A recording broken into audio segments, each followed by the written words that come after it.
Hi everyone, my name is Shailesh Rao and as you know I am a relationship coach. मैं आज success के बारे में लेकिन बात करना चाह रहा हूँ, सक्सेस मैनिफेस्टेशन का।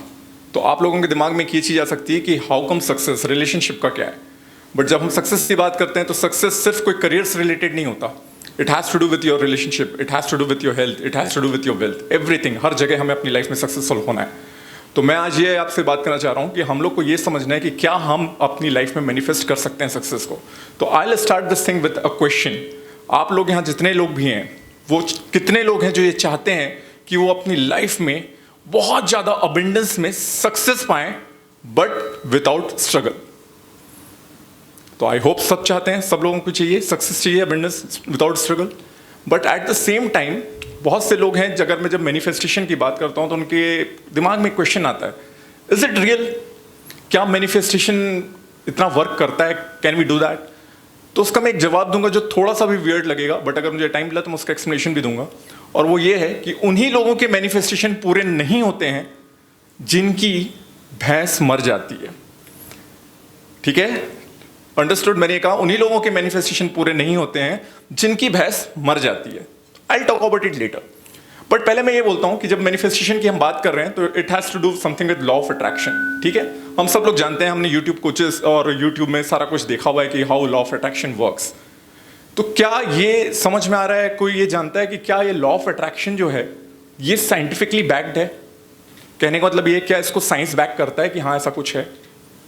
तो मैं आप लोगों को ये बता दूं कि लॉ ऑफ अट्रैक्शन जो इतना पॉपुलर है, मोस्ट इन थिंग है आज की डेट में यूथ में, it is not backed by science. Law of attraction के बारे में अगर आप गूगल करेंगे तो you will find out that there are people, there are evidences जहां पर यह बताया जाता है कि लोगों ने अपने मैनिफेस्टेशन पूरे किए, कुछ अट्रैक्ट किया, but it is basically not backed by science. तो is there any other process? क्योंकि सक्सेसफुल तो सबको ना है, इररिस्पेक्टिव ऑफ कि आप किस प्रोफेशन में बिलोंग करते हैं, इररिस्पेक्टिव ऑफ कि आज आप कितने फेलियर हैं, आपकी लाइफ में चल क्या रहा है। तो that is something which I am going to talk about कि हम साइंटिफिकली कैसे चीजों को मैनिफेस्ट कर सकते हैं और किसको साइंस कहता है कि हाँ दिस इज पॉसिबल। तो this is all about subconscious rewiring. अब मुझे मालूम है आप सब लोग अच्छे से जानते हैं कि सबकॉन्शियस कॉन्शियस हमारा लगातार चल रहा है, फेलियर्स के बारे में हम लोग लगातार बात कर रहे हैं। बट मैं कुछ ऐसी चीजों के बारे में आपको डिस्कशन करूंगा जहां पर आप लोग समझ पाएंगे टेक्निकली या साइंटिफिकली ये कैसे वर्क करता है। ठीक है, तो इसे मैं कुछ एग्जाम्पल से सिखाता हूं। मेरा पॉइंट नंबर 1 ये है, the entire universe run in a system. अब इसे मैं प्रूफ करता हूं। माय क्वेश्चन इज, अभी आपको पता है इंडिया ने सैटेलाइट लॉन्च किया मून में, साउथ पोल में। तो अब एक बात बताइए, जब हमारा अर्थ पूरा रिवॉल्व करता है, मून रिवॉल्व करता है, इनफैक्ट सैटेलाइट की भी एक पर्टिकुलर स्पीड है, तो ये जो हमारे साइंटिस्ट हैं ये कैसे बता देते हैं कि कितने दिन, कितने मिनट, कितने सेकंड के बाद वो सैटेलाइट लॉन्च हो जाएगा exactly? Anybody has this idea? ये कैसे कर पाते हैं? एनीवन? कुछ आइडिया है किसी को? चलिए मैं आई टेल यू। देखिए, इसको मैं, ये मेरा जो स्टेटमेंट था कि everything runs on a system, में बेसिकली उसे प्रूव कर रहा हूं। हमारे अर्थ की एक स्टैंडर्ड स्पीड है, वो 365 डेज में एक ऑर्बिट करता है, 24 आवर्स में एक रोटेशन लेता है। सिमिलरली मून भी 24 आवर्स में चलता है। और जो सैटेलाइट भी लॉन्च किया जाता है उसकी भी एक पर्टिकुलर स्पीड होती है जो कि बहुत एक्यूरेट होती है। तो क्योंकि सारी चीजें एक्यूरेट हैं, कहीं पर भी कुछ फ्रैक्शन ऑफ उसमें भी कोई डिफरेंस नहीं है, दैट इज द रीजन कि साइंटिस्ट ये कैलकुलेट कर पाते हैं कि ये सैटेलाइट कैसे लॉन्च होता है। तो कैसे ये बात प्रूफ होती है कि that entire universe is running on the system.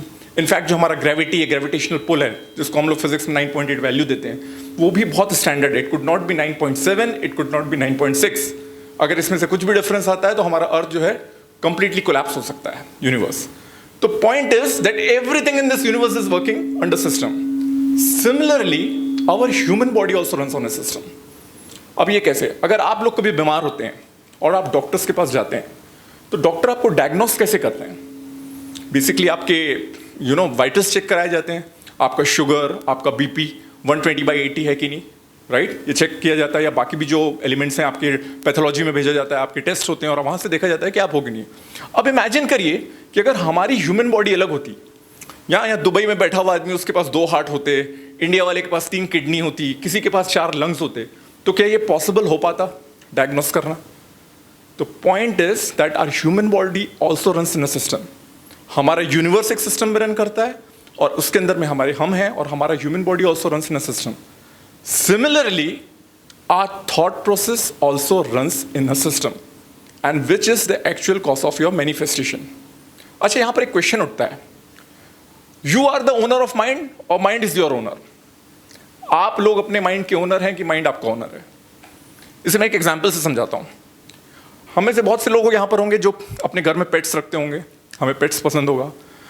अगर आप मार्केट जाते हैं 50,000 में एक अच्छा सा पपी खरीद के लेते हैं, ठीक है, फिर उसको आप घर लाते हैं, उसको आप ग्रूम करते हैं, उसको घुमाने ले जाते हैं, उसे खाना खिलाते हैं, उसका हेल्थ का ध्यान रखते हैं, सारा कुछ, राइट?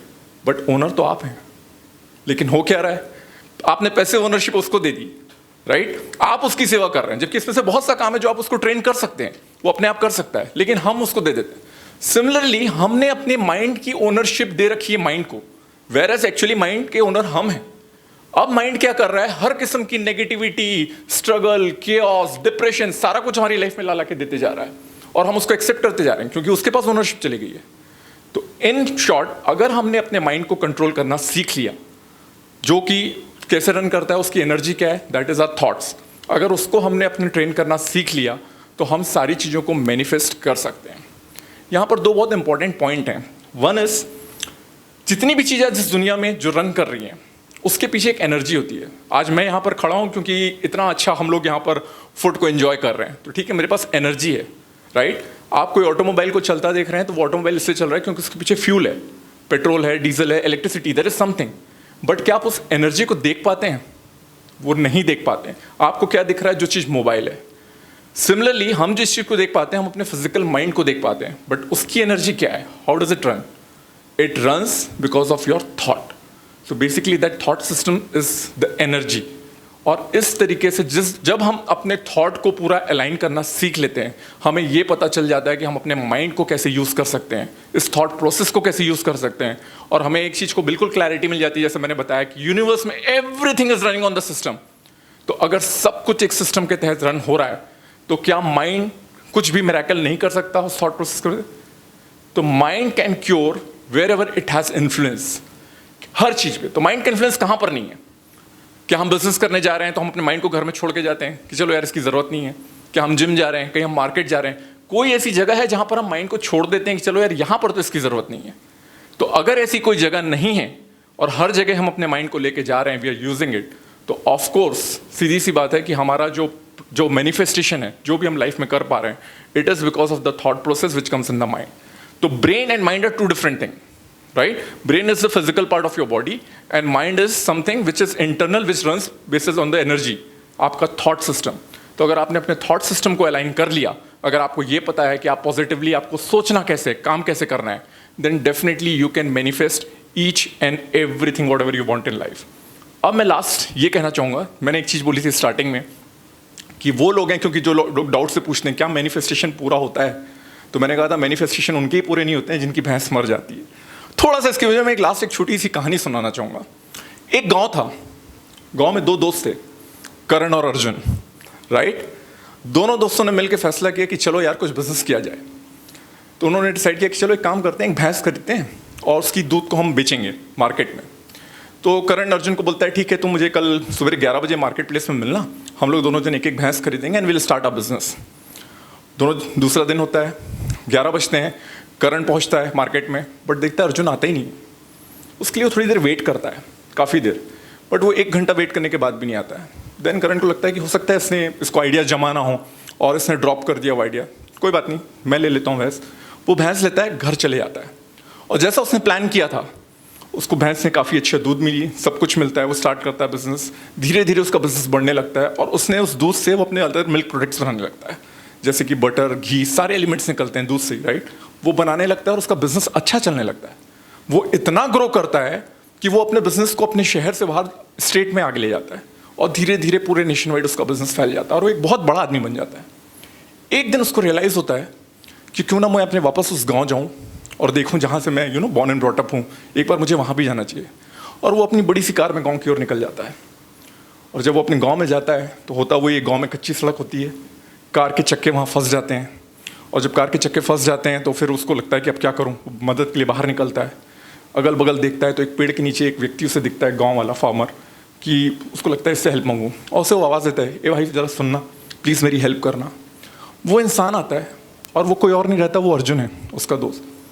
बट वो इसे पहचान नहीं पाता है क्योंकि ये तो सूटेड बूटेड हो गया सारा कुछ, तो उसे समझ में, वो कभी एक्सपेक्ट भी नहीं करता है कि इतना बड़ा आदमी बन जाएगा।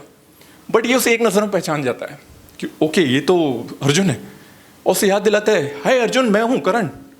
और वो उसको बहुत अमेजिंगली देखता है कि तुम इतना बड़ा आदमी कैसे बन गया। बोलता है यार मैंने तो, ये तुझे मालूम ही था, भैंस ली थी, बिजनेस करना चालू किया, उसका दूध लिया, सब कुछ किया, मैं आगे बढ़ता चला गया। बट उस दिन से मेरे दिमाग में एक क्वेश्चन था जो आज तुम मिल गया तो मैं तुझसे ज़रूर पूछूंगा कि एक बात बता, हमने डिसाइड किया था कि नेक्स्ट दिन 11 बजे हमें मार्केट में मिलना है, तो तू आया क्यों नहीं था। और वो बोलता है करण एक्चुअली हुआ ये ना, जब मैं घर गया अपने पेरेंट्स के साथ इसको डिस्कस किया कि हम लोग भैंस लेंगे और फिर हम इस तरीके का बिजनेस करेंगे, तो मेरे पेरेंट्स ने कहा भैंस लोगे वो तो अच्छी बात है, बट फिर क्या अगर वो मर गई तो।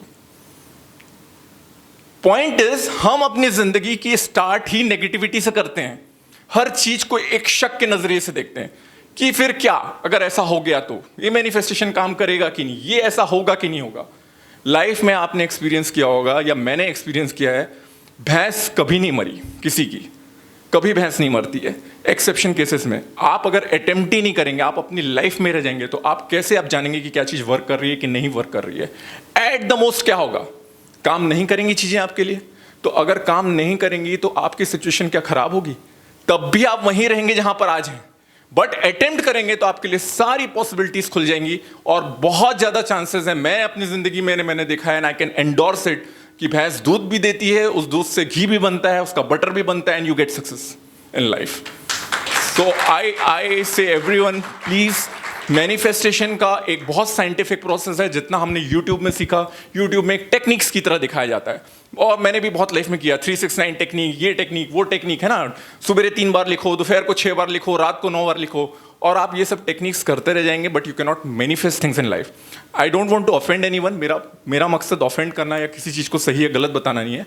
मेरा मकसद ये कि अगर आप कोई काम करते हैं तो उसके पीछे के साइंटिफिकनेस को समझिए। और मैंने आपको स्टार्टिंग में बोला था, लॉ ऑफ अट्रैक्शन जो है it's not backed by science, but subconscious rewiring is something which is completely backed by science. इस चीज को भी आप लोग जाके वेरीफाई कर सकते हैं। So if you can control your subconscious, if you can control your thinking, your thought process जो मैंने आपको बताया था, you can achieve everything in your life. तो whether it's relationship, it's success, it's your health, it's your wealth, anything. तो मैं last में and करके यही कहना चाहूंगा कि आज हम लोग जितने लोग भी हैं यहाँ पर, we all want success in our life. तो पहला काम हम अपने अपने लेवल पे तो जो कर रहे हैं, सीख रहे हैं, भाविन सर में सिखा रहे हैं, सारा कुछ हो रहा है, वो तो हम कर ही रहे हैं, लेकिन पहले हम लोग को अपने सबकॉन्शियस में काम करना शुरू करना है। यहाँ पे जीत गए ना तो वहाँ तो जीत हो ही जाएगी। Thank you.